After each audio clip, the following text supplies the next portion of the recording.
Assalamualaikum warahmatullahi wabarakatuh. Salam guru penggerak. Perkenalkan, saya Yuli Prihantini, calon guru penggerak angkatan 10 Kabupaten Pati dari SMK Kesuma Margoyoso Pati. Di sini saya akan memaparkan demonstrasi kontekstual yang berkaitan dengan filosofi pemikiran Ki Hajar Dewantara. Tujuan pendidikan menurut Ki Hajar Dewantara adalah menuntun segala kodrat yang ada pada anak agar mereka dapat mencapai keselamatan dan kebahagiaan yang setinggi-tingginya baik sebagai manusia maupun sebagai anggota masyarakat. Oleh sebab itu, sebagai pendidik hanya dapat menuntun tumbuh atau hidupnya kekuatan kodrat yang ada pada anak agar dapat memperbaiki lakunya.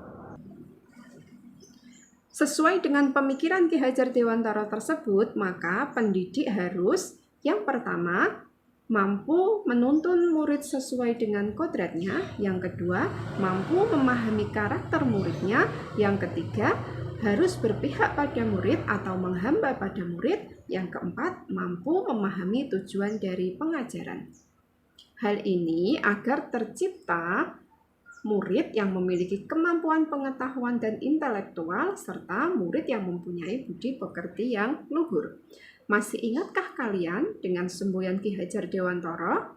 Yang pertama, Engar Sosung Tulodo, yang artinya guru harus memberikan contoh kepada muridnya. Yang kedua, Eng Madya Mangun Karso, yang artinya guru harus bisa membangkitkan semangat muridnya untuk terus belajar dan berinovasi. Yang ketiga, Tutwuri Handayani, yang artinya guru harus bisa memberikan motivasi, dorongan, atau arahan kepada muridnya. Nah, dengan memahami makna dari ketiga semboyan Ki Hajar Dewantara tersebut, diharapkan guru mampu memberikan pendidikan yang berpihak pada murid. Yang pertama, memberikan kemerdekaan dalam belajar, yang kedua, berpikir kreatif dan inovatif, yang ketiga, disesuaikan dengan profil murid dan perkembangan zaman. Pembelajaran yang berpihak pada murid di SMK Kesuma Margoyoso Pati diantaranya kegiatan ekstrakurikuler, kemudian pembiasaan budaya industri di sekolah, pembiasaan iman dan takwa, serta pembelajaran yang bervariatif dan menyenangkan. Kegiatan ekstrakurikuler yang ada di SMK Kesuma diantaranya yang pertama pramuka, yang kedua rebana, yang ketiga PKS, yang keempat voli. Pembiasaan budaya industri di SMK Kesuma yang pertama berjalan di jalur hijau ketika berangkat dan pulang sekolah. Yang kedua apel pagi setiap pukul 6:30. Yang ketiga budaya 5S dan 5R sebelum dimulainya pembelajaran. Yang keempat, bersih kelas. Pembiasaan iman dan takwa di SMK Kesuma diantaranya yang pertama, tadarus pagi sebelum pembelajaran. Setelah itu dilanjut dengan Ul-Husna, kemudian baru berdoa. Yang kedua, takziah di rumah wali murid. Yang ketiga, amal Jumat bagi siswa dan guru.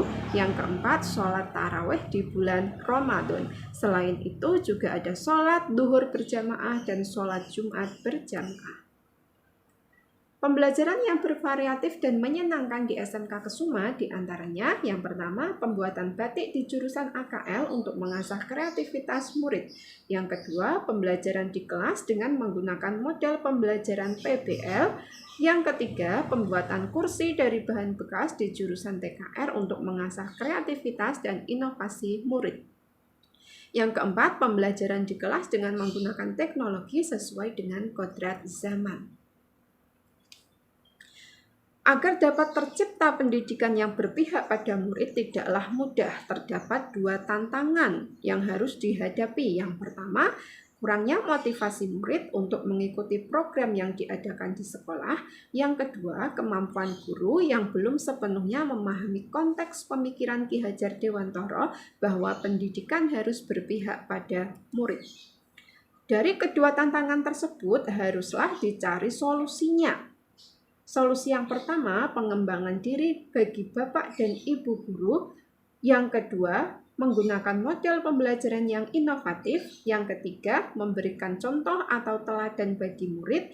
Yang keempat, menuntun murid sesuai dengan kodratnya.